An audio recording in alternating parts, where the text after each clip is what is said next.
Ang St. Mary's General Hospital, isang simbolo ng kahusayan sa larangan ng medisina sa isang maunlad na lugar sa labas ng lungsod, ay malapit ng harapin ang isang hindi inaasahang hamon nang sumali sa kanilang team si Anna Parker, isang bihasang black nurse. Hindi alam ni Anna ang mga malalalim na pagkiling na kanyang haharapin.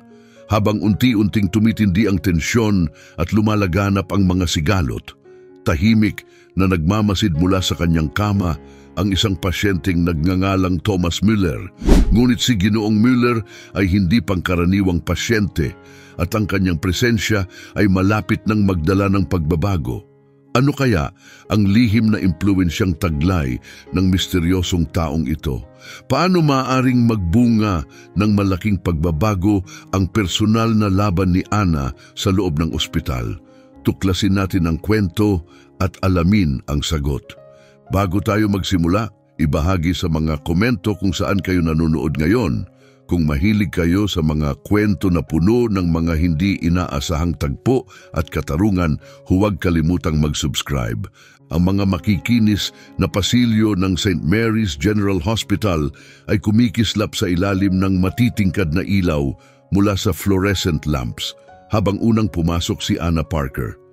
Ang hangin ay mabigat na may amoy ng disinfectant, sinamahan ng hindi maipaliwanag na tensyon na nagdulot ng bahagyang kilabot sa kanya.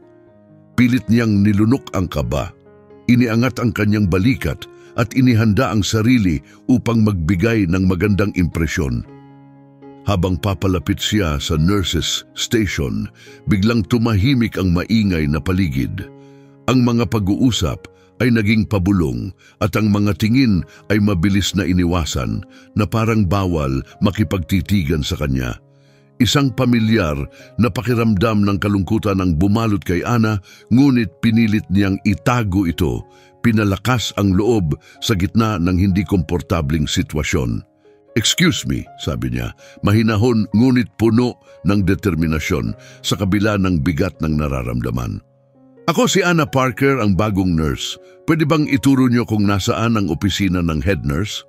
Isang blonde na nurse ang tumingin pataas. Bahagyang lumaki ang mga mata bago siya nagbalik sa isang profesional ng ngiti. "Siyempre," sabi nito, magalang ngunit malamig ang tono. Sa dulo ng pasilyo, pangatlong pintuan sa kanan. Bahagyang tumango si Anna bilang pasasalamat at naglakad papunta sa pasilyo, ramdam ang bawat tingin na sumusunod sa bawat hakbang niya. Ang tunog ng kanyang sapatos sa makintab na sahig ay tila mas malakas kaysa dapat, na mas lalong nagpapalalim ng kanyang kaba. Habang papalapit siya sa pintuan ng opisina, isang matangkad at kagalang-galang na lalaki na nakasuot ng malinis na puting coat ang lumabas mula sa kalapit na silid. Ang kanyang buhok na pinaghalo ang puti at itim at ang kanyang maautoridad na tindig ay malinaw na nagpapakilala sa kanya bilang isang senior na doktor. Bahagyang gumaan ang pakiramdam ni Anna. Baka ito na ang pagkakataon niyang makapagbigay ng magandang impresyon. "Magandang umaga, Doktor," bati ni Anna ng may ngiti, punong-puno ng pag-asa.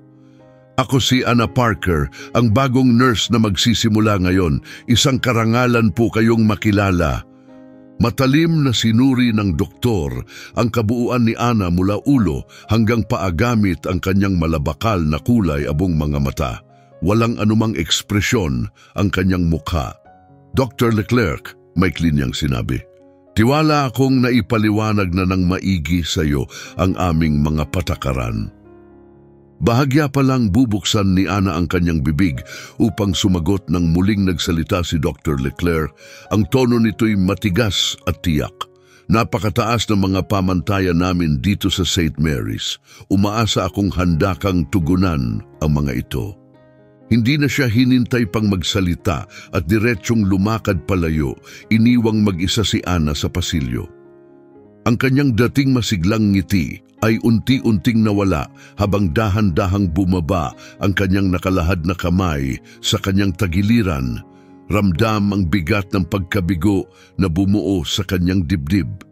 Bagamat nadismaya sa naging tagpo kay Dr. Leclerc, hindi pinayagan ni Ana na magpatinag siya rito. Huminga siya ng malalim, iniangat ang kanyang balikat at mariing kumatok sa pintuan ng opisina ng head nurse. Habang naghihintay ng tugon, binalikan niya sa isip ang kanyang mga araw sa nursing school. Ang boses ng kanyang ina, mainit ngunit may halong pagmamataas at pag-aalala, ay umalingaw-ngaw sa kanyang alaala.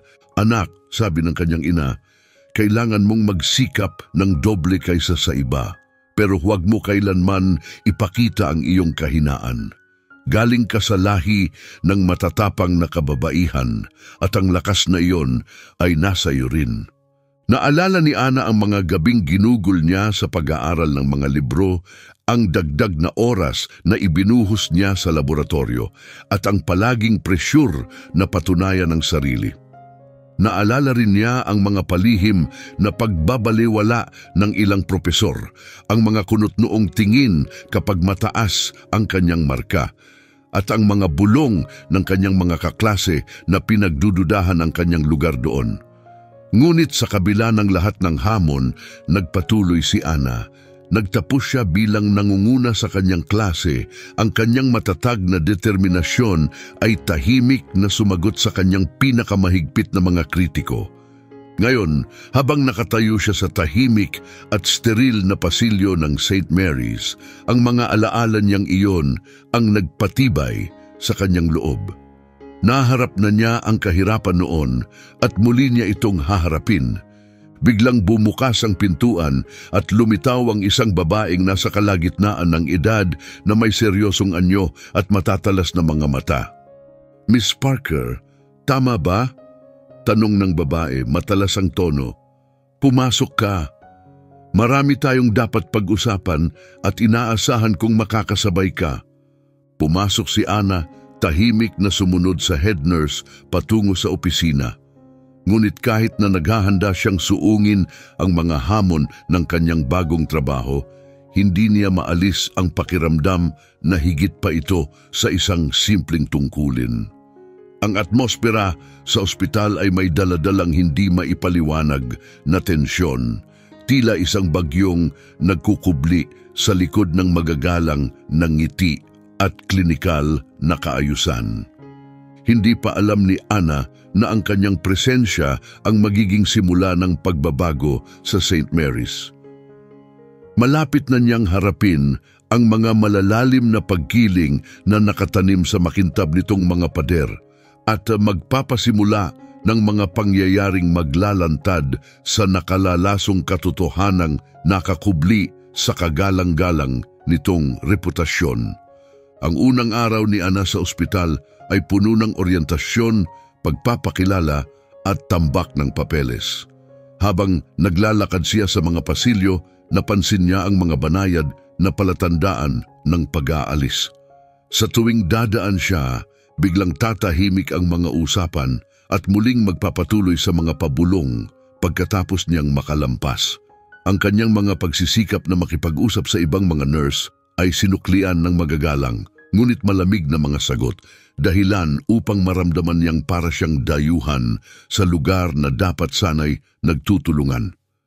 Pagdating ng pagtatapos ng kanyang shift, si Ana ay parehong mental at pisikal na pagod.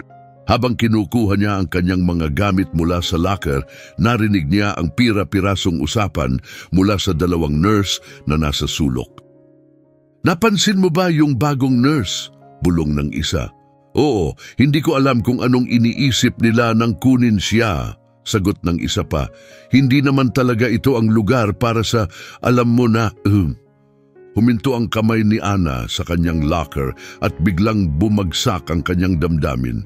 Inakala niyang ang malamig na pakikitungo kanina ay dahil lang sa nerbiyos ng unang araw, ngunit ngayon nagsisimula ng tumambad sa kanya ang mapait na katotohanan. Hindi lang ito isang bagong trabaho, isa itong araw-araw na pakikibaka laban sa nakabaon na diskriminasyon. Habang palabas siya ng ospital, dama niya ang bigat ng araw na nagdaan. Papunta sa hintayan ng bus, ang kanyang isipan ay puno ng halo-halong emosyon. Ang sigla niya kaninang umaga ay napalitan ng pakiramdam ng pagdududa at pag-iisa. Umupo siya sa matigas na plastik na bangko, inilabas ang kanyang telepono at tumawag sa isang pamilyar na numero. Pagkatapos ng ilang ring, isang mainit at nakakapagpasiglang boses ang sumagot, "Hello baby girl, kumusta ang unang araw mo?"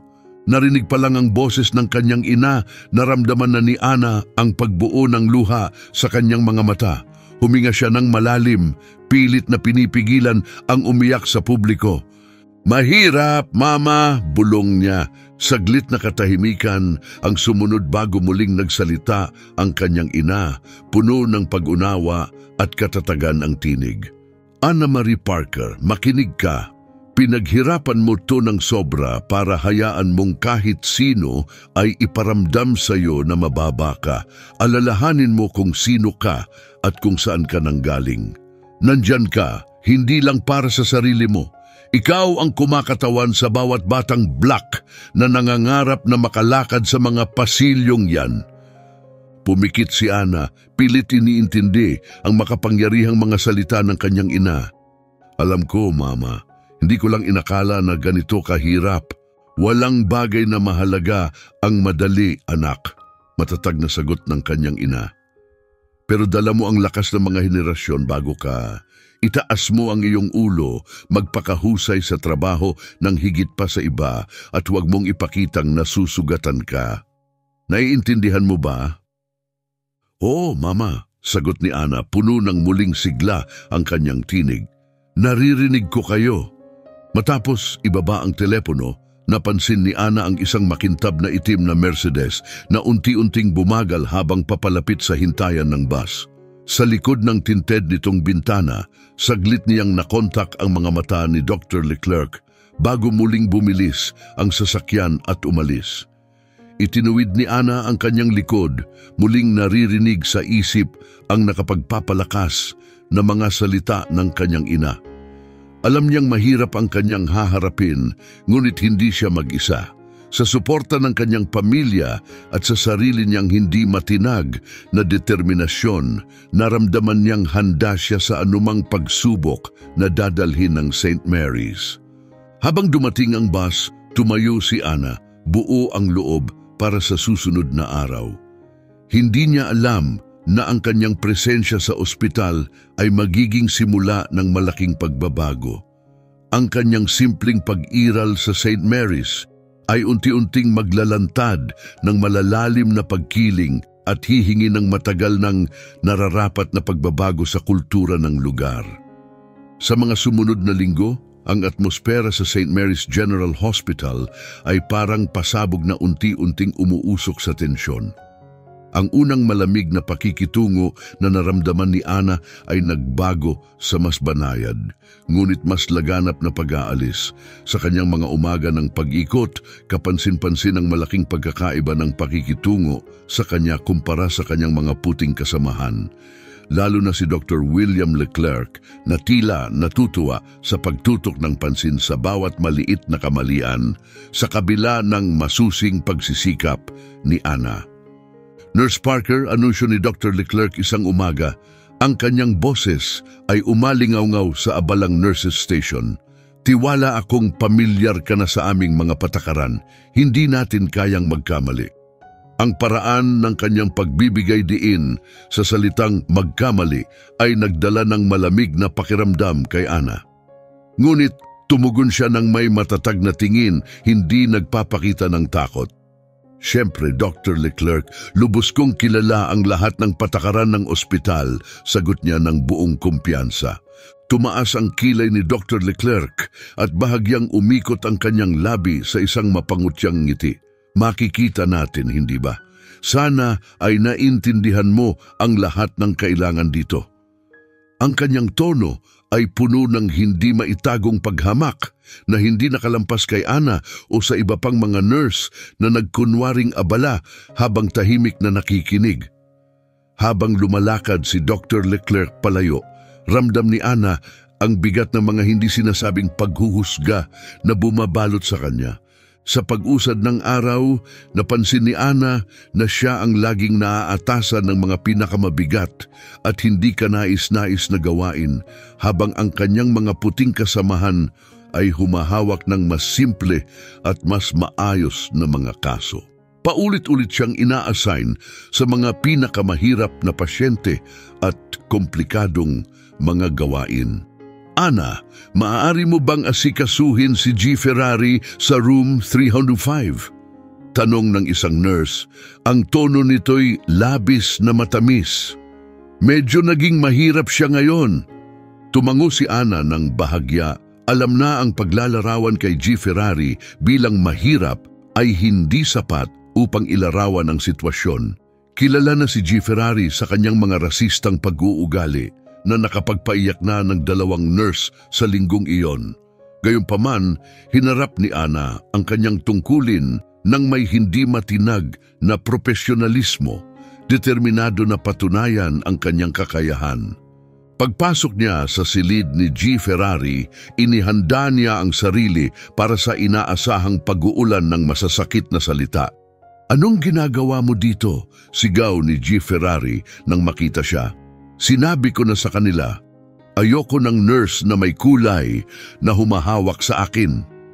Malalim na huminga si Ana, pinatatag ang sarili laban sa mapanirang salita niya. "Ginoong Ferrari, nandito po ako upang suriin ang inyong vital signs at palitan ang inyong dressing. Tinitiyak ko po sa inyo na lubos akong kwalipikado upang alagaan kayo." Sa kabila ng sunod-sunod na mapanghamak na komentaryo, isinagawa ni Ana ang kanyang tungkulin ng may sukdulang profesionalismo, hindi nagpapadala sa kanyang pagkapanatiko. Paglabas niya ng silid, sinalubong siya ni Dr. Leclerc, nakatayo sa pasilyo na parang nag-aalala. "Ayos lang ba sa loob, Nurse Parker? Mukhang maingay kanina."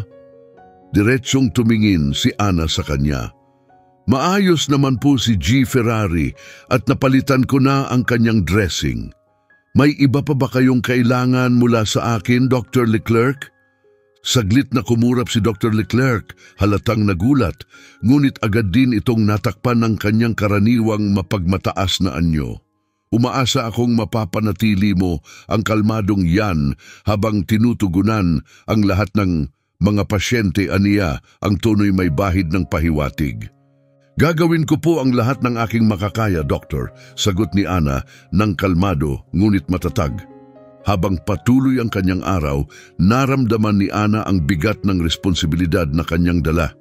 Ngunit habang naglilinis ng mga kagamitan, nakatanggap siya ng ibang uri ng pakikitungo mula sa isa niyang pasyente, si G. Mueller. "Mahusay ang trabaho mo," sabi ni G. Mueller na sinundan ng isang maliit na ngiti. "Ang galing mo sa ginagawa mo." "Salamat po," sagot ni Ana, bahagyang nagulat sa papuri ngunit agad ding nakaramdam ng kaunting pagmamalaki. "Mahigit 1 taon na rin po ako sa propesyon." "Impresibo," tugon niya na may mahinang tango. "Mahirap magtagumpay sa ganitong klaseng lugar." Nagbigay si Ana ng isang maliit na ngiti, natutuwa sa empatya ng pasyente. "May mga hamon po," sagot niya, maingat na minamasdan ang kanyang reaksyon. "Pero natutuwa akong makatulong sa iba, anuman ang sitwasyon." "Isang marangal na pananaw," sabi ni G. Mueller ng buong sinseridad. "Hindi madalas mapansin ang trabaho ng mga nurse, pero malaki ang nagagawa niyo." Sa bawat gawain, naramdaman ni Ana ang tunay na respeto mula kay G. Mueller. Ang kanyang ugali ay kakaiba at isang maaliwalas na pagbabago mula sa iba niyang nakasalamuha. "Huwag kang mag-alala sa akin," sabi niya habang pinapanood si Ana sa kanyang masipag na trabaho. "Mas mahirap na sitwasyon pa ang naranasan ko kaysa rito." Nakaramdam si Ana ng koneksyon sa kanyang mga salita. Narito ang isang tao na hindi lang nakakaintindi sa kanyang mga pinagdadaanan, kundi nagpapakita rin ng matibay na determinasyon na nagbigay inspirasyon sa kanya, isang saglit na koneksyon na nagbigay ng liwanag sa kanyang araw. "Tinitiyak ko po sa inyo nasa mabuti kayong mga kamay," sabi ni Ana habang bumalik sa kanyang mga tungkulin. Habang kumukuha siya ng mga karagdagang gamit, naramdaman niya ang isang bagong sigla at layunin. Ang tagpong ito ay maaaring ang pagbabago na matagal na niyang hinihintay. Isang hindi inaasahang kakampi sa isang lugar na puno ng hamon. Lingid sa kanyang kaalaman, si G. Mueller ay hindi lamang magiging isang pasyenteng aalagaan niya, kundi isang katalista para sa kanyang personal na paglago sa loob ng hamon ng St. Mary's. "Mahigit ilang linggo pa lang po ako rito, sir," sagot niya ng may pag-iingat, dama ang bigat ng kanyang tingin. "Talagang kakaibang karanasan po ito." Tumaas ang kilay ni G. Mueller sa maingat na sagot ni Ana. "Ganun ba?" sagot niya may bahagyang aliw sa tono. "Kaya ano ang masasabi mo? Tugma ba ang ospital sa ipinagmamalaki nitong reputasyon?" Nagbukas ng bibig si Ana para sumagot, ngunit natigilan, hindi sigurado sa isasagot. Ngunit bago pa siya makapagsalita, pumasok si Dr. Leclerc na tila may di pangkaraniwang kasayahan sa kanyang kilos, isang anyo na hindi pa nakikita ni Ana mula sa kanya. "G. Mueller," anunsyo ni Dr. Leclerc, ang tunoy labis na matamis. "Sigurado akong maayos na inaalagaan kayo ni Nurse Parker. Tinitiyak namin na ang aming pinakamahusay na mga tauhan lamang ang inilalaan sa aming mga kilalang pasyente." Panatilihing kalmado ang mukha ni Ana kahit alam niyang hindi kailanman kinilala ni Dr. Leclerc ang kanyang kakayahan. Napansin ni G. Mueller ang pagkakaibang ito. "Siyempre, Dr. Leclerc," sagot ni G. Mueller na sinulyapan si Ana bago bumalik sa doktor. "Napakahusay ni Nurse Parker. Katatapos lang naming pag-usapan ang karanasan niya dito sa St. Mary's." Bahagyang nawala ang ngiti ni Dr. Leclerc, ngunit mabilis din niyang naibalik ang kanyang anyo. "Sigurado akong masasabi niya na napakaganda ng karanasan niya rito. Ipinagmamalaki namin ang inclusivity at suportang kultura na aming itinatag-uyod dito sa St. Mary's." Pinigilan ni Ana ang nararamdamang inis sa tila mapagkunwaring tono ni Dr. Leclerc, ngunit nanatili siyang mahinahon. Si G. Mueller naman ay tila naramdaman ang hindi sinasabing tensyon. "Ganun ba?" tanong niya, ang tingin ay nakatuon kay Ana. "Kagiliw-giliw, nasasabik akong makita mismo ang suportang kultura na yan habang nananatili ako rito." Habang patuloy si Dr. Leclerc sa pagtalakay sa protokol ng paggamot ni G. Mueller, naramdaman ni Ana ang isang mahalagang pagbabago, ang pagkabuo ng kakaibang pakiramdam sa mga tanong ni G. Mueller, na parang sinusuri nito ang makintab ngunit mapanlinlang na anyo ng St. Mary's. Sa mga sumunod na araw, mas madalas nang napupunta si Ana sa silid ni G. Mueller kaysa sa ibang mga pasyente. Sa kabila ng kanyang karamdaman, nanatiling matalas si G. Mueller at masigla sa kanyang mga tanong. Madalas niyang tinatanong si Ana tungkol sa kanyang mga karanasan sa trabaho at personal na pinagmulan. Hindi tulad ng karamihan sa iba sa ospital, si G. Mueller ay nagpakita ng tunay na interes sa kanyang mga sagot. Walang bahid ng diskriminasyon na madalas niyang nararanasan. Isang araw, habang pinapalitan ng mga benda ni G. Mueller, narinig ni Ana ang isang nakakakilabot na piraso ng usapan mula sa labas ng pintuan. "Hindi ko pakialam kahit ano pa ang sabihin ni Dr. Leclerc," mariing bulong ng isang nurse. "Hindi ko pinagkakatiwalaan ang babaeng Parker na yan sa VIP na pasyente natin. Sino ang nakakaalam kung ano ang maaring gawin niya?" "Yeah," dagdag pa ng isa pang boses, "pero hindi natin pwedeng sabihin. Baka sabihan lang tayo na racist." Nanginginig ang mga kamay ni Ana habang tinatapos ang kanyang gawain, ramdam ang bigat ng walang tigil na pagsusuri at kawalan ng tiwala. Napansin ni G. Mueller ang kanyang pagkabalisa at sinundan siya ng tingin. "Ayos ka lang ba, Nurse Parker?" Tanong niya, banayad at puno ng pangunawa ang tono. Nagawang ngumiti ni Ana. "Oo naman, G. Mueller. Nakatuon lang po ako sa pagperpekto ng benda." Tahimik siyang pinanood ni G. Mueller ng ilang sandali bago magsalita ng may lalim. "Alam mo," simula niya, "palagi kong iniisip na ang tunay na karakter ng tao ay nakikita hindi sa kung paano sila nakikitungo sa mga nakatataas sa kanila, kundi sa kung paano nila tratuhin ang mga itinuturing nilang mas mababa sa kanila." Napatigil si Ana sa sinabi nito at napatitig sa kanya. Ang ekspresyon ni G. Mueller ay puno ng pag-unawa. "Marami na akong nakita sa mga taon na lumipas, Nurse Parker, at ang tanawin mula sa kama ng ospital na ito ay napakalinaw." Bago pa makasagot si Ana, pumasok si Dr. Leclerc sa silid, biglang tinapos ang kanilang usapan. Habang umaalis siya, isang malinaw na pag-unawa ang bumalot kay Ana. Si G. Mueller ay hindi pangkaraniwang pasyente. Ang kanyang mga obserbasyon at pahayag ay nagpakita ng malalim na kaalaman tungkol sa mga tensyon na naroroon sa St. Mary's. Sa unang pagkakataon mula nang dumating siya, nakaramdam si Ana ng bahagyang pag-asa. Lingid sa kanyang kaalaman, ang impluwensya ni G. Mueller ay malapit nang magpasimula ng mga pangyayari na hahamon sa malalalim na pagkiling na nakakubli sa makintab na imahe ng ospital. Habang lumilipas ang panahon, lalong naramdaman ni Ana ang pagiging dayuhan niya sa St. Mary's. Ang unay malamig na pakikitungo ng kanyang mga kasamahan ay naging hayagang pag-aalipusta na nagiging malinaw sa mga bulungan at mapang-uyam na tingin na sumusunod sa kanyang bawat galaw. Si Dr. Leclerc naman, na tila kampante sa kawalan ng parusa, ay naging mas tahasan sa kanyang mga pagsubok na sirain siya.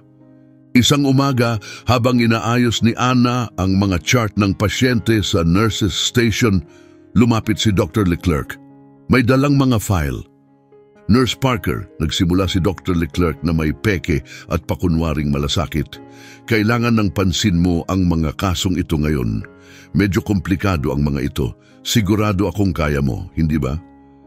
Tiningnan niya na ang tambak ng mga papeles. Agad napansin na halos doble ito ng dami ng trabaho kumpara sa mga binigay sa kanyang mga kasamahan. Tumingala siya kay Dr. Leclerc, ang ekspresyon niya matatag. "Oo naman, Dr. Leclerc, sisimulan ko na agad ang mga ito." Habang papalayo si Dr. Leclerc, isang bahagyang ngiti ang sumilay sa kanyang mukha at narinig ni Ana ang mahina niyang sabi, "Tingnan natin kung paano niya to kakayanin." Sa araw na yon, walang tigil na nagtrabaho si Ana mula sa isang mahirap na kaso patungo sa susunod, habang ang oras ay tila napakahaba at nakakapagod. Ang mga pasyente niyang inasikaso ay ilan sa pinakamahirap sa ospital. May mga komplikadong medikal na kondisyon at kadalasang magaspang ang ugali. Sa kabila ng walang tigil na gawain, nanatili si Ana sa kanyang profesionalismo at pag-aaruga. Binibigyan ng buo niyang dedikasyon ang bawat pasyente. Ngunit habang patuloy siyang nagtatrabaho, unti-unting naramdaman niya ang pagkapagod, pisikal man o emosyonal, habang pilit niyang tinapos ang mga hamon ng araw. Habang inaasikaso ni Ana ang isa pang agarang tawag, narinig niya ang bulungan ng dalawang kasamahan sa malapit. Hindi mo ba ma-imagine na hinayaan nila siyang asikasuhin ang lahat ng mga kritikal na kaso? Sabi ng isang nurse na may bahid ng panunuya, para bang gusto nilang ipahamak siya. "Oo nga," sagot ng isa, "pero nakakabilib din kung paano siya tuloy-tuloy lang. Ako siguro bumigay na." Ang halo ng galit at sakit na naramdaman ni Ana ay hindi maikakaila. Malinaw na alam ng kanyang mga kasamahan ang hindi makatarungang dami ng trabaho niya, ngunit sa halip na tumulong, tila nanonood lamang sila, halos naghihintay na siya ay magkamali. Habang palapit na matapos ang mabigat na araw, lalong hinanap ni Ana ang ginhawa sa silid ni Mr. Mueller na naging kanlungan niya, isang lugar kung saan naramdaman niyang siya ay pinapahalagahan at nakikita. Pagpasok ni Ana sa silid ni G. Mueller para sa isang karaniwang pagbisita, sinalubong siya ng tingin ng taos-pusong pag-aalala. "Nurse Parker," sabi nito habang papalapit siya, "mukha kang pagod. Ayos ka lang ba?" Nagbigay si Ana ng pagod ng ngiti. "Isa lang itong abalang araw, G. Mueller. Walang hindi ko kayang harapin." Pinagmasdan siya ni G. Mueller ng maigi at nag-isip bago nagsalita. "Alam mo, may malaking pagkakaiba sa pagitan ng basta nalalampasan at ng tunay na pag-usbong. Base sa nakikita ko, kaya mo ang huli." Ang kanyang mga salita, puno ng pag-iisip at paghimok, ay nagbigay kay Ana ng saglit na ginhawa sa gitna ng kanyang araw na puno ng hamon.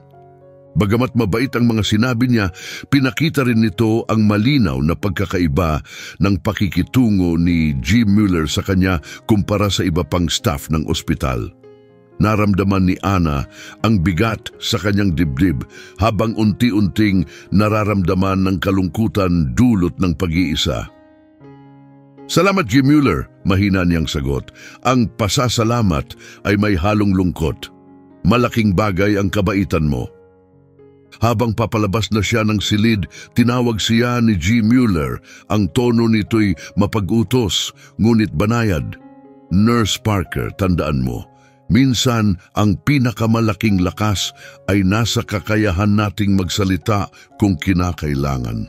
Lumabas si Ana sa silid, ang isip niya ay abala sa bigat ng payo ni G. Mueller.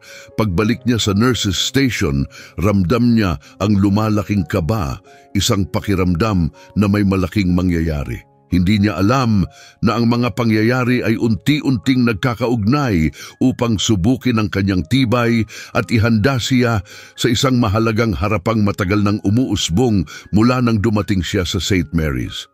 Kinabukasan, pagpasok ni Ana sa ospital, sinalubong siya ng isang atmosferang puno ng kaguluhan. May kumakalat na balita tungkol sa isang agarang mataas na antas na operasyon na nakatakda para sa araw na iyon, kung saan inaasahang dadalo ang mga miyembro ng board at mga kilalang bisita. Ang hangin ay puno ng kaba habang sinimulan niya ang kanyang rounds, ramdam ang sama-samang tensyon ng staff. Ang kapaligiran sa hanay ng mga medical staff ay tensyonado. Ang paparating na operasyon ay nagdala ng mabigat na presyon sa lahat ng kasangkot. Habang ginagawa ni Ana ang kanyang mga gawain, sa umaga lumapit si Dr. Leclerc. Ang tingin nito ay nagbabadya ng kung anong bagay na agad nagpatayo ng kanyang depensa. "Nurse Parker," panimula nito, ang tono ay sadyang pantay. "Kailangan ka sa emergency surgery mamayang hapon. Isang mahalagang kaso ito. Sigurado akong kaya mo ang trabaho." Agad na bumalot kay Ana ang sorpresa at pag-aalinlangan. Ang mapili para sa isang napakahalagang operasyon ay karaniwang itinuturing na pribilehiyo, ngunit ang pagkakasangkot ni Dr. Leclerc ay nagbigay sa kanya ng dahilan upang magduda sa mga intensyon nito. "Tiyak po, Dr. Leclerc," sagot niya. Pinapanatili ang kalmadong ekspresyon. "Maghahanda po ako." Habang papalayo si Dr. Leclerc, narinig niya itong pabulong na nagsabi sa isang kasamahan, "Tingnan natin kung paano niya haharapin ang stress. Magiging interesante ito." Ang oras bago ang operasyon ay dumaan sa isang abalang paghahanda. Lubos na binuhos ni Ana ang sarili sa kanyang mga tungkulin, maingat na sinusuri at inuulit ang kanyang trabaho upang masiguro na handa siya sa anumang hamon na maaaring harapin sa operasyon. Habang sinusuot niya ang kanyang surgical scrubs, napansin niya ang mga nagdududang tingin mula sa ilang miyembro ng team. Huminga siya ng malalim, pinapalakas ang loob niya. Umalingaw-ngaw sa isip niya ang mga salita ng kanyang ina, "Huwag mong ipakita sa kanila na ikaw ay natitinag." Nagsimula ang operasyon at natagpuan ni Ana ang sarili sa piling ni Dr. Leclerc at ilang iginagalang na kasamahan. Ang tensyon sa silid ay naramdaman, pinatindi ng presensya ng mga kilalang bisita na masusing nagmamasid sa bawat galaw nila, dagdag na bigat sa sitwasyon. Sa kabila ng mga nakakabahalang kondisyon, nanatiling matatag ang konsentrasyon ni Ana. Ang kanyang mga kilos ay maingat at sinadya. Walang kahirap-hirap niyang nahulaan ang mga kailangan ng mga surgeon, mabilis na ibinibigay ang mga instrumento, isang malinaw na patunay ng kanyang malalim na pagsasanay at kakayahan. Habang umuusad ang operasyon, napansin ni Ana ang isang nakakabahalang bagay. Si Dr. Leclerc, na karaniwang kalmado at tiyak, ay tila nawawala sa focus. Ang bahagyang panginginig ng kanyang mga kamay habang naghahanda para sa isang mahalagang hiwa ay hindi nakalampas kay Ana. Sa kritikal na sandaling iyon, naramdaman ni Ana na nasa bingit si Dr. Leclerc ng isang malubhang pagkakamali. Walang pag-aalinlangan, kumilos siya. Dr. Leclerc, tawag niya, ang boses ay matatag at kalmado. Marahil dapat nating isaalang-alang ang ibang anggulo. Mukhang mas ligtas ito base sa anatomiya ng pasyente. Nanahimik ang silid at lahat ng mata ay tumuon kay Ana. Ang mukha ni Dr. Leclerc ay nagpakita ng gulat at pagkairita. Sa isang saglit, natakot si Ana na maaaring balewalain nito ang kanyang payo. Ngunit matapos ang isang tensyonadong sandali, bahagyang tumango si Dr. Leclerc. Iniayos niya ang kanyang pamamaraan ayon sa mungkahi ni Ana. Nagpatuloy ang operasyon at mabilis na naging malinaw na ang maagap na interbensyon ni Ana ay marahil nakapagsalba ng buhay. Nang matapos ang operasyon ng matagumpay, ramdam ni Ana ang matitinding tingin ng mga nasa silid. Ang ilan ay tumingin sa kanya ng may bagong paghanga, habang ang iba, kabilang si Dr. Leclerc, ay halos hindi maitago ang galit. Matapos maayos ang mga gamit sa operasyon, lumapit si Dr. Leclerc sa kanya. Ang tono nito'y madilim at may pagbabanta. Nurse Parker, kailangan kitang makausap ng pribado. Ngayon din. Habang mabilis ang tibok ng kanyang puso, sumunod si Ana kay Dr. Leclerc palabas ng operating room. Alam na maaaring nakasalalay ang kanyang karera sa pagiging prangka niya kanina. Nagulat siya nang makita nilang pumasok sila sa silid ni G. Mueller. Kanina dahil sa pagtuon sa operasyon, pansamantalang nakalimutan ni Ana na nasa pangangalaga pa rin nila ang pasyente. Subalit si Dr. Leclerc, puno ng galit, hindi man lang alintana ang lugar. Halos hindi pa nakasara ang pinto nang humarap siya kay Ana. Ang mukha niya ay namumula sa galit. Anong karapatan mong suwayin ang autoridad ko doon sa loob? Galit na sabi niya, ang boses ay puno ng hinanakit. Alam mo ba kung sino ako? Swerte ka't hindi kita agad tinanggal dahil sa ginawa mo. Nanatiling kalmado si Ana, sinagot siya ng mahinahon at matatag, Dr. Leclerc, ginagawa ko lamang po ang tungkulin ko. Ang tungkulin mo? Mabilis na balik ni Dr. Leclerc, mas tumataas ang boses nito. Ang trabaho mo ay sumunod, hindi questionin ang mga nakatataas sa'yo. Ito ang dahilan kung bakit ang mga tulad mo ay walang lugar sa isang kagalang-galang na ospital tulad ng St. Mary's. Narito ka lamang bilang pampalipas, hindi dahil tunay kang may talento o kaalaman. Habang patuloy ang galit na paglalabas ni Dr. Leclerc, ang kanyang mga salita ay naging mas racist at agresibo. Ramdam ni Ana ang alon ng galit at lungkot na dumaan sa kanya. Ang diskriminasyong nararanasan niya, maging ang maliliit o malalaking anyo ng bias, ay tila umabot na sa sukdulan sa pangit na tagpong ito. Ngunit bago pa siya makapagbigay ng tugon, isang hindi inaasahang tinig ang sumingit. Dr. Leclerc, malakas at may autoridad ang boses ni G. Mueller, sapat upang mapahinto si Dr. Leclerc. Parehong napalingon sina Ana at Dr. Leclerc, laking gulat na makita si G. Mueller na nakaupo Ang ekspresyon nito'y puno ng mariing paghatol. Mr. Mueller, nauutal si Dr. Leclerc, biglang pumusyaw ang kulay ng kanyang mukha habang napagtanto ang bigat ng kanyang ginawa. Hindi ko alam na gising kayo, paumanhin sa pang-iistorbo. Gising na gising ako, Dr. Leclerc, mariing sagot ni G. Mueller. Ang tingin nito'y nananatiling matalas at matagal na akong mulat upang makita ang labis na kawalang galang na ipinapakita mo at ng iba pa rito kay Nurse Parker. Natigilan si Ana, nakapako sa kinatatayuan habang nagaganap ang tagpo. Si G. Mueller, na karaniwang tahimik at hindi napapansin, ay biglang nagpakita ng isang awtoridad na tila bumalot sa buong silid. Mr. Mueller, nauutal na sabi ni Dr. Leclerc, ang boses niya'y nanginginig. Sinasabi ko po, isa lamang itong hindi pagkakaunawaan. Walang hindi pagkakaunawaan, mariing putol ni G. Mueller. Ang mga nakita ko habang nandito ako ay nagpapakita ng isang sistematikong problema ng diskriminasyon at pang-aabuso. Dapat matapos ito ngayon. Sa bawat salitang binitiwan ni G. Mueller, lalong naging malinaw kay Ana at Dr. Leclerc na hindi siya isang karaniwang pasyente. Siya ay isang tao na may malaking impluensya. Sino ba talaga kayo? Tanong ni Dr. Leclerc. Ang dati niyang kumpiyansa ay tuluyang naglaho. Nagbigay ng ngiti si G. Mueller, ngunit wala itong init. Ako ay may kakayahang lubos na makaapekto sa kinabukasan ng ospital na ito. At sa kasalukuyan, Dr. Leclerc, hindi ko nakikitang karapat-dapat suportahan ang isang institusyong pumapayag sa lantad na rasismo at kawalang profesionalismo. Dumagsa ang iba't ibang emosyon kay Ana habang nauunawaan niya ang bigat ng sitwasyon.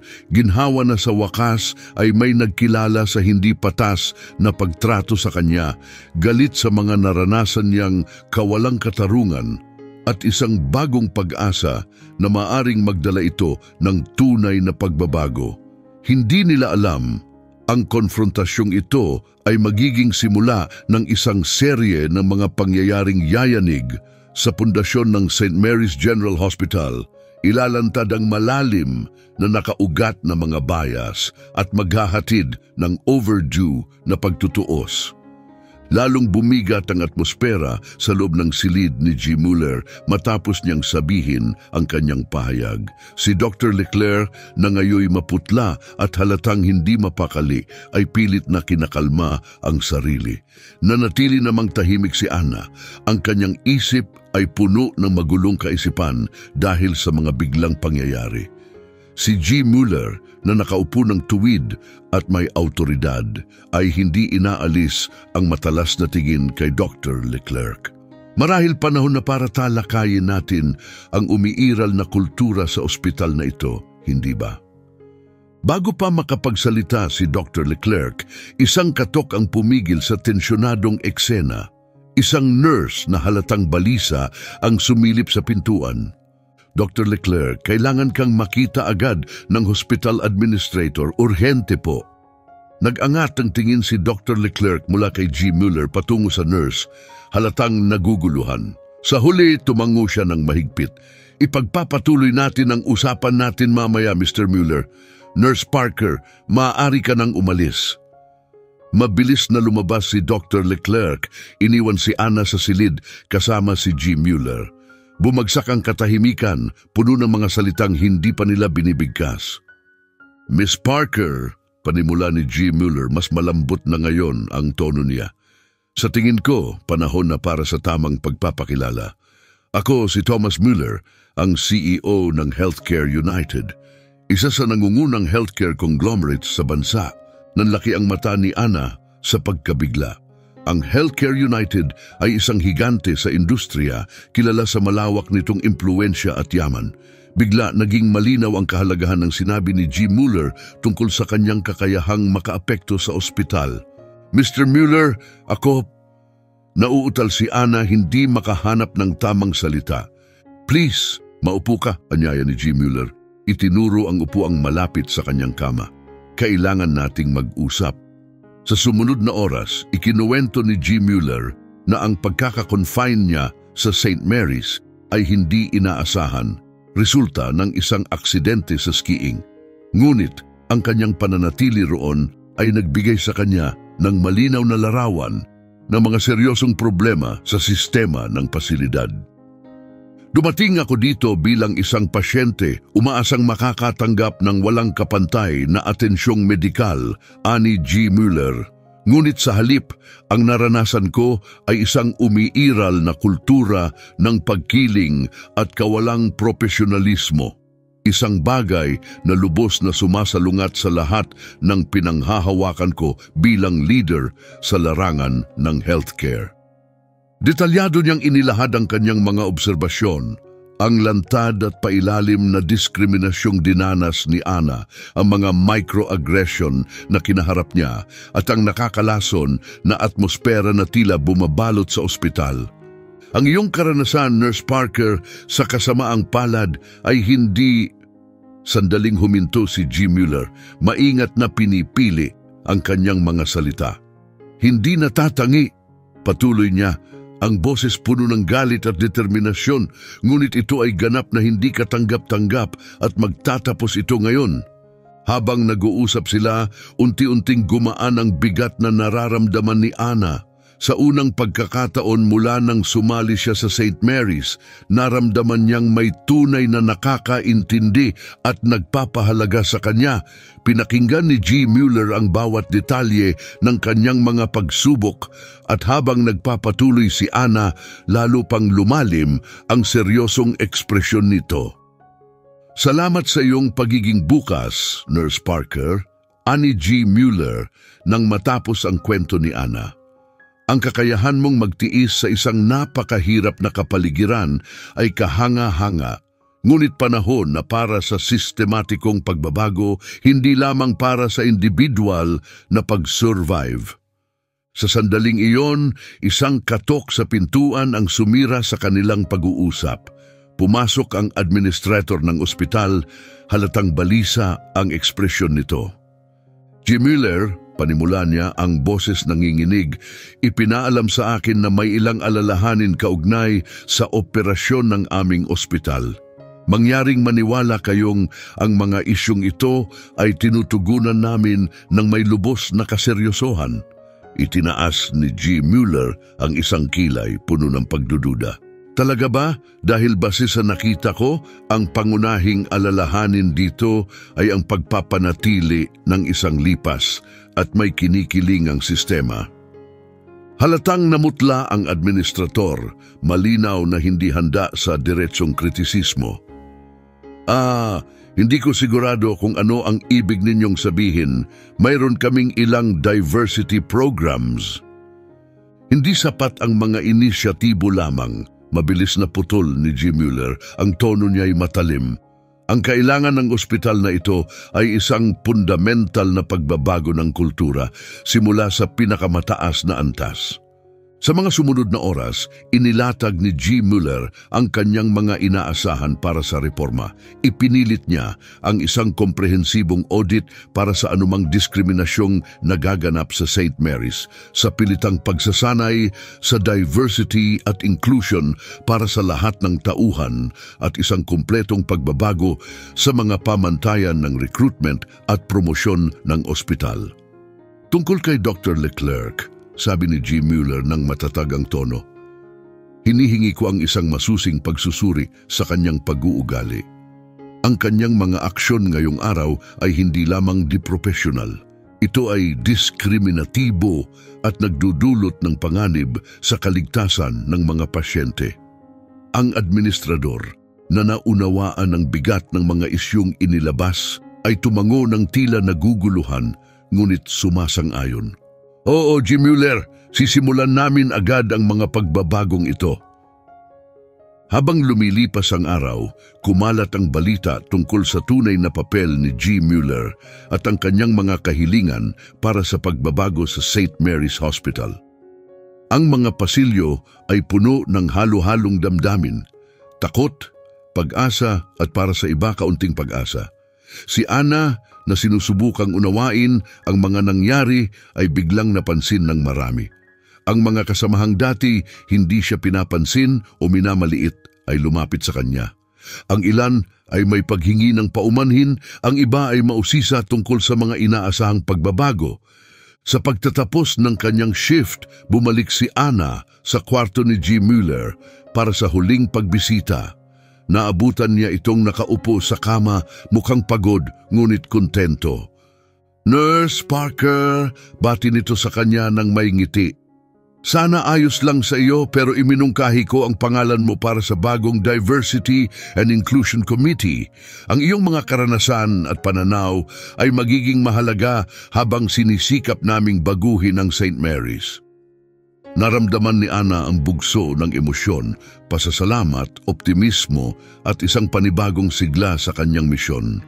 "Salamat, G. Mueller," sagot niya, puno ng emosyon ng tinig, "sa lahat ng ginawa ninyo." Umiling lang si G. Mueller. "Hindi, Nurse Parker, salamat sa iyo. Ang iyong tapang at dedikasyon sa gitna ng kahirapan ang tunay na naging inspirasyon. Ipinaalala mo sa akin kung bakit ko pinili ang healthcare upang makagawa ng makabuluhang pagbabago sa buhay ng tao." Habang papalabas si Ana ng ospital ng gabing iyon, naramdaman niya ang simula ng bagong yugto, hindi lang para sa kanya, kundi para sa buong St. Mary's. Alam niyang magiging mahirap ang daan, ngunit sa unang pagkakataon mula nang magsimula siyang magtrabaho doon, may tunay na pag-asa siya sa hinaharap. Lingid sa kanyang kaalaman, ang mga kaganapan sa araw na iyon ang magbubukas ng daan para sa malalaking pagbabago hindi lamang sa St. Mary's, kundi sa buong sektor ng healthcare. Ang kwento ng isang dedikadong nurse at isang mahalagang pasyente ay nakatakdang magdala ng pagbabago sa paraang hindi nila inaasahan. Ang mga sumunod na araw sa St. Mary's General Hospital ay puno ng masidhing aktibidad at emosyon. Ang pagbubunyag ng tunay na pagkakakilanlan ni G. Mueller at ang kanyang panawagan para sa reforma ay nagdulot ng matinding epekto sa institusyon. Ang dating perpektong imahe ng ospital ay nadungisan, lumalabas ang mga matagal nang binabaliwalang problema. Maagang Lunes ng umaga, pumasok si Ana sa ospital at nadatnan itong abala. Nakasalansa ng mga news van sa labas at ang mga reporter ay sabik sa anumang pahayag. Sa loob, ramdam ang tensyon habang ang mga staff ay nagtitipon sa maliliit na grupo, pabulong na nag-uusap. Habang patungo sa nurses station, nakita niya si Dr. Leclerc na ini-escort ng security papunta sa administrative offices.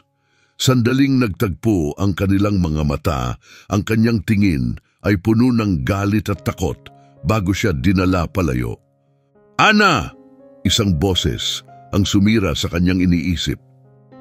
Paglingon niya, nakita niya si Sarah. Isang nurse na dati malayo ang pakikitungo sa kanya, papalapit na may bahagyang ngiti. "Gusto ko sanang humingi ng paumanhin sa naging asal ko sa iyo. Hindi ko naintindihan noon." Tumango si Ana bilang tanda ng pagtanggap habang hinahanap pa rin ang tamang mga salita. Bago pa siya makasagot, naputol ang katahimikan ng PA system ng ospital. Sa lahat ng staff, mangyaring pumunta sa main auditorium para sa isang emergency meeting sa loob ng 30 minuto. Ang pagdalo ay sapilitan. Pagpasok ni Ana sa auditorium, puno na ito ng tao. Pinili niyang maupo sa likuran, ramdam ang bigat ng mga usisero at mahihinang usapan sa paligid niya.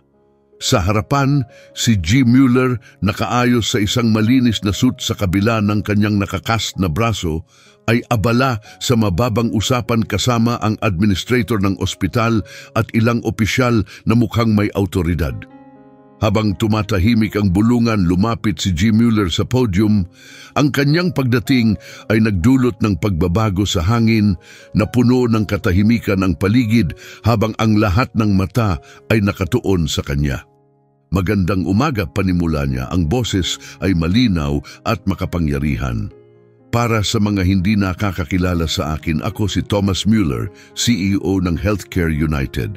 Sa nakaraang linggo, naging pasyente ako dito sa St. Mary's matapos maaksidente habang nag-ski.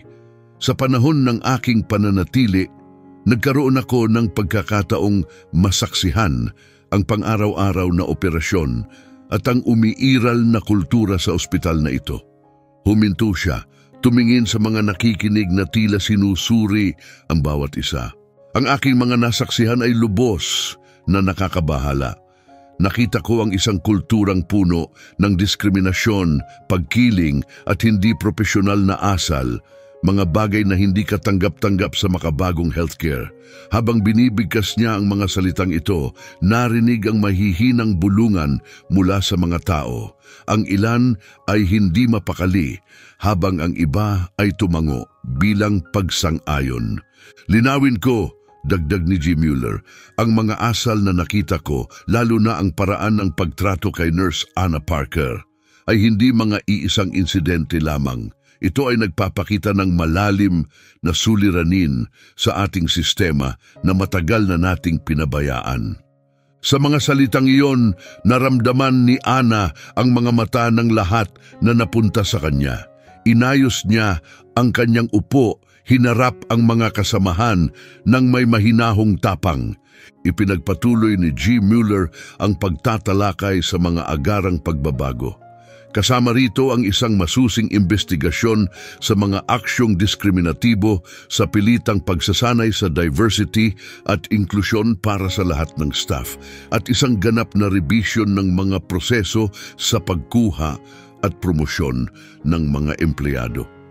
Dagdag pa rito, patuloy ni G. Mueller na mas tumitindi ang tono, ang sinumang mapatunayang nagkasala ng mga gawaing diskriminatibo ay haharap sa mabibigat na parusa. Kasama rito si Dr. William Leclerc, na kasalukuyang suspendido habang isinasagawa ang masusing pagsusuri sa kanyang mga kilos. Ang pahayag na ito ay nagdulot ng mahihinang bulungan sa buong silid. Napansin ni Anna ang halo-halong reaksyon mula sa mga kasamahan ni Dr. Leclerc. Ang ilan ay halatang gulat at dismayado, habang ang iba ay tila bahagyang nakahinga ng maluwag. Nauunawaan ko na maaaring maging hamon ang mga pagbabagong ito para sa ilan, pag-amin ni G. Mueller. Mahirap ang pagbabago, ngunit hindi lamang ito tungkol sa pagiging etikal. Mahalaga ito upang magbigay ng pinakamahusay na pangangalaga sa mga pasyente. Ang isang lugar na may pagkakaiba-iba, pagiging inklusibo at respeto ay humahantong sa mas mahusay na resulta sa kalusugan para sa lahat. Habang tinatapos ni G. Mueller ang kanyang talumpati, nagbigay siya ng nakakagulat na anunsyo na nagbigay ng bagong sigla sa mga nakikinig. Sa wakas, ikinalulugod kong ipakilala ang taong mamumuno sa marami sa mga pagbabagong ito. Pumayag si Nurse Anna Parker na magsilbi bilang Chief Diversity Officer ng St. Mary's. Ang kanyang mga karanasan at pananaw ay magiging mahalaga habang pinagsusumikapan nating baguhin ang ating institusyon. Napuno ng halo-halong damdamin si Anna, gulat, pagmamataas at kaba. Habang nagpalakpakan ang buong silid, ang bagong tungkuling ito ay higit pa sa inaasahan niya. Ang napag-usapan lang nila ni G. Mueller ay ang kanyang paglahok sa Diversity and Inclusion Committee. Habang papunta siya sa harap ng silid matapos siyang tawagin ni G. Mueller, napansin niya ang iba't ibang reaksyon mula sa kanyang mga kasamahan, sorpresa, paghanga at sa ilang sulok, bahagyang pag-aalinlangan. Pagharap sa podium, huminga muna ng malalim si Anna bago nagsalita. Salamat G. Mueller. Sa inyong lahat, gusto kong maging malinaw. Narito ako hindi bilang isang kalaban, kundi bilang isang kapwa-kawani na nakikita ang napakalaking potensyal ng St. Mary's at ng bawat isa sa inyo. Ang landas na tatahakin natin ay magiging mahirap, Ngunit dedikado akong makipagtulungan sa inyong lahat upang bumuo ng isang kapaligirang may respeto sa bawat kawani at may pantay-pantay na pangangalaga sa lahat ng pasyente, anuman ang kanilang pinagmulan. Habang nagsasalita si Ana, tila tumagos ang kanyang mga salita sa damdamin ng marami. Napansin niya ang mga tango ng pagsang-ayon at ang mga seryosong ekspresyon sa mukha ng mga nakikinig. Pati ang mga dati hindi magiliw sa kanya ay tila nagbibigay ng pansin. Matapos ang pagpupulong, nilapitan si Ana ng maraming kasamahan. Ang ilan ay bumati, ang iba ay humingi ng paumanhin, at ang iba na may nagpakita ng maingat na pagkakasundo. Ang atmosfera sa ospital ay kapansin-pansing nagbago. Bagaman may natitirang tensyon at hindi tiyak na damdamin, naroon na rin ang tunay na pag-asa at potensyal. Sa buong araw, nakipagtulungan si Ana kay G. Mueller at sa pamunuan ng ospital upang simulan ang mga pagbabagong kanilang inihayag. Nakakapagod ngunit nakakapukaw ito ng sigla. Ang unang pagkakataon na naramdaman ni Ana na ang kanyang mga pagsisikap ay nagdadala ng makabuluhang pagbabago sa St. Mary's. Nang matapos ang araw, inipon ni Ana ang kanyang mga gamit upang umuwi. Malapit sa labasan ng ospital, nadatnan niya si G. Mueller na naghihintay sa kanya. Ang kanyang presensya ay nagmumungkahi ng isang mahalagang pag-uusap tungkol sa susunod na mga hakbang o marahil isang sandaling pagsusuri sa mga nangyari sa araw na iyon. Nurse Parker, bati nito na may mainit ng ngiti. O dapat bang tawagin na kitang Chief Diversity Officer Parker? Kumusta ka?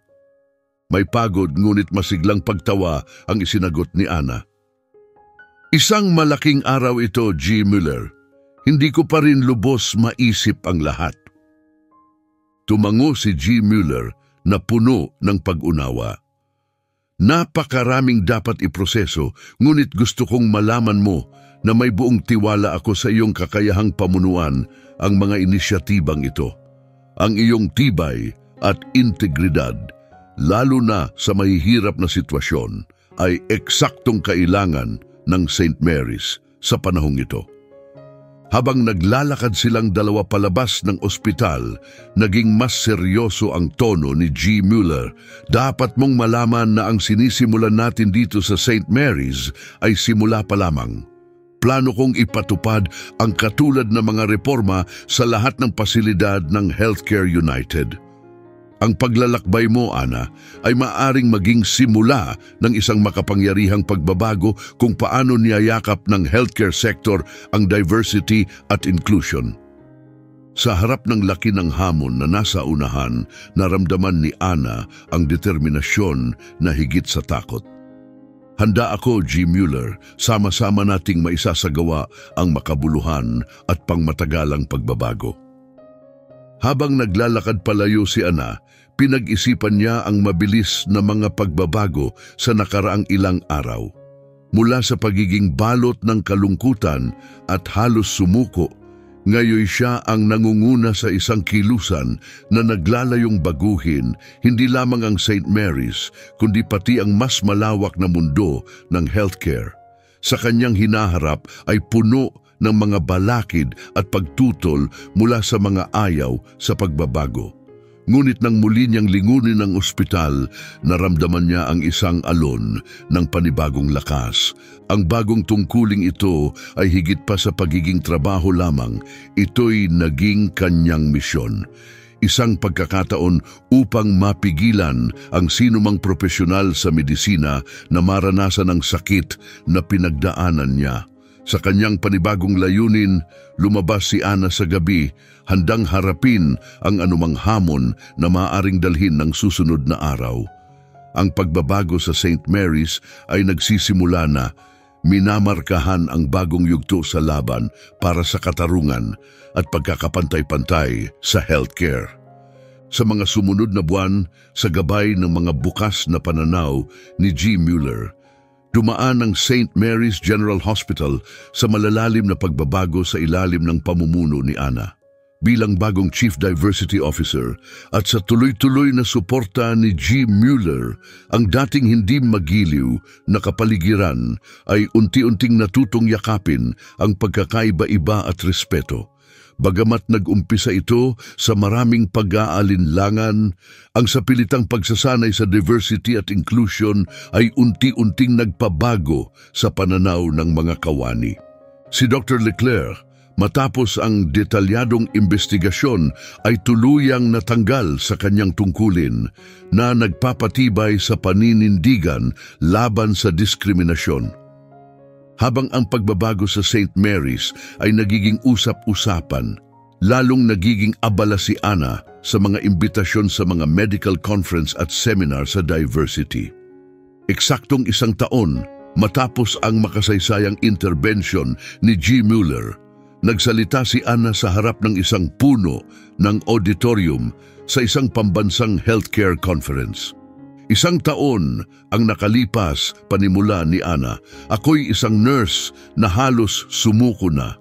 Ngayon, narito ako sa inyong harapan bilang patunay na posible ang pagbabago, na ang isang boses ay kayang magdala ng malaking epekto. Ikinuwento niya ang transformasyon ng St. Mary's, prangkang binanggit ang mga hamong hinarap nila, kasabay ng pagdiriwang ng mga tagumpay, ang mga individual na naapektuhan, ang mga ugaling na bago, at ang pagbabago sa kultura ng ospital.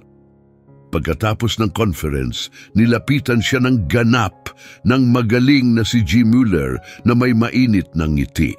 "Ana," bungad niya, "malayo na ang narating mo mula sa nurse na nakilala ko 1 taon na ang nakalipas." Nag-usap sila tungkol sa patuloy na mga pagsulong sa St. Mary's at ang mas malawak na epekto nito sa healthcare sector. Ibinahagi ni G. Mueller na maraming ibang ospital sa loob ng Healthcare United Network ang nagsimulang magpatupad ng katulad na mga inisyatibo. "Alam mo, Ana," wika ni G. Mueller, "noong na-admit ako sa St. Mary's matapos ang aksidente ko, hindi ko kailanman naisip na magsisimula ito ng isang malaking pagbabago. Hindi mo lamang binago ang St. Mary's, kundi muling binuhay ang sigla ko para sa ating ginagawa." Habang naglalakad pabalik si Ana sa St. Mary's, inisip niya ang kanyang kamanghamanghang paglalakbay. Mula sa pagiging isang nadismayang at nag-iisang nurse tungo sa pagiging isang tagapanguna at tagapagpasimula ng pagbabago. Bagamat marami pang trabaho ang kailangang gawin, pinatatag siya ng bago niyang pag-asa at determinasyon na mas malakas kaysa dati. Pagbalik niya, masigla siyang sinalubong ni Sarah, na mula sa pagiging malamig na kasamahan ay naging isang matatag na taga-suporta. Ang ospital ay buhay na buhay sa isang bagong enerhiya, kung saan ang mga kawani ay nagtutulungan at nagtutugma sa paraang hindi pa nakikita noon. Sa main lobby, tumigil si Ana upang humanga sa bagong mural na inilagay.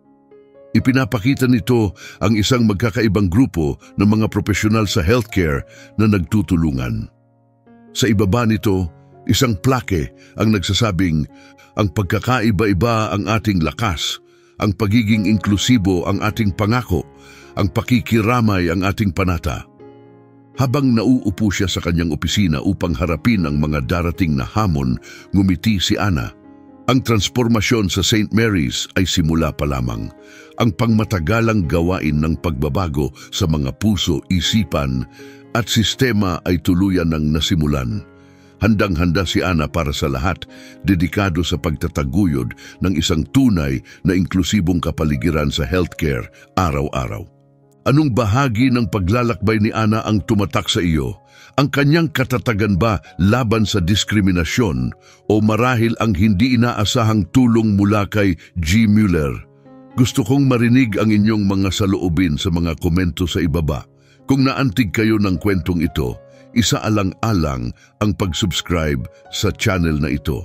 Ang inyong suporta ang nagbibigay inspirasyon sa akin upang patuloy na magbahagi ng ganitong mga kwento. Maraming salamat sa pagsama sa akin sa paglalakbay na ito.